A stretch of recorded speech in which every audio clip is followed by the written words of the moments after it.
Hello बच्चों, चलिए प्रश्न देखते हैं। प्रकाश संश्लेषण की क्रिया पर तापमान, जल तथा ऑक्सीजन की सांद्रता के दो प्रभाव लिखिए।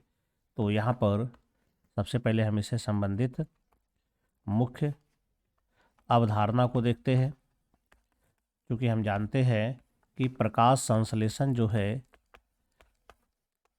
पादप के लिए बहुत ही जरूरी अभिक्रिया होता है। इसी के द्वारा पादप में भोजन का निर्माण होता है। तो इस प्रकाश संश्लेषण में जो है, जो कच्चे पदार्थ के रूप में चाहिए वो कार्बन डाइऑक्साइड चाहिए और जल के अणु चाहिए। ये दोनों जो है सूर्य प्रकाश की उपस्थिति में और क्लोरोफिल युक्त कोशिका में यह दोनों मिलकर के ग्लूकोज बनाती है। इसके अलावे ऑक्सीजन और जल के अणु को भी यह मुक्त करता है। तो ये मुख्य रूप से प्रकाश संश्लेषण है। तो यहाँ पर कुछ कारक ऐसे होते हैं जो कि प्रकाश संश्लेषण को प्रभावित करते हैं। तो जो कम से कम ये है कि कच्चे पदार्थ होते हैं और जो बाहरी कारक होते हैं, यह इसको प्रभावित करता है। तो यहाँ पर हमारे पास प्रश्न में 3 कारक दिए गए हैं। पहला कारक है तापमान। तापमान किस प्रकार से प्रभावित करेगा?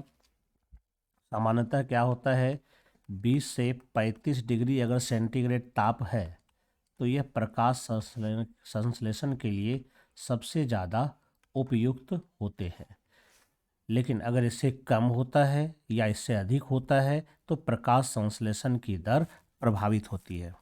सामान्यतः 0 डिग्री सेंटीग्रेड से 49 डिग्री सेंटीग्रेड तक पौधा प्रकाश संश्लेषण में कर पाता है। लेकिन जब इससे अगर कम हो जाए और इससे अगर अधिक हो जाए तो दोनों स्थिति में क्या होगा, प्रकाश संश्लेषण रुक जाएगा। तो इसका मतलब है कि सही से तापमान रहना जरूरी है, क्योंकि अगर कम ताप रहेगा तो संबंधित एंजाइम निष्क्रिय हो जाएगा और अगर अधिक हो जाएगा तो स्टोमाटा बंद हो जाएगा, जिसके कारण यह प्रकाश संश्लेषण नहीं कर पाएगा। इस तरह से तापमान से यह प्रकाश संश्लेषण को प्रभावित कर सकता है। दूसरा कारक लेते हैं।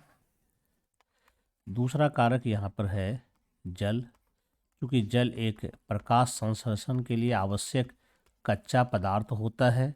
यह कई प्रकार के यहाँ पर रासायनिक प्रक्रियाओं को पूरा करता है। अगर रासायनिक प्रक्रियाओं को यह पूरा करता है, अगर इसकी कमी हो जाएगी तो फिर कई प्रकार की अभिक्रियाएं ये रुक जाएगी। यानी कि जैसे कि प्रकाश अभिक्रिया है।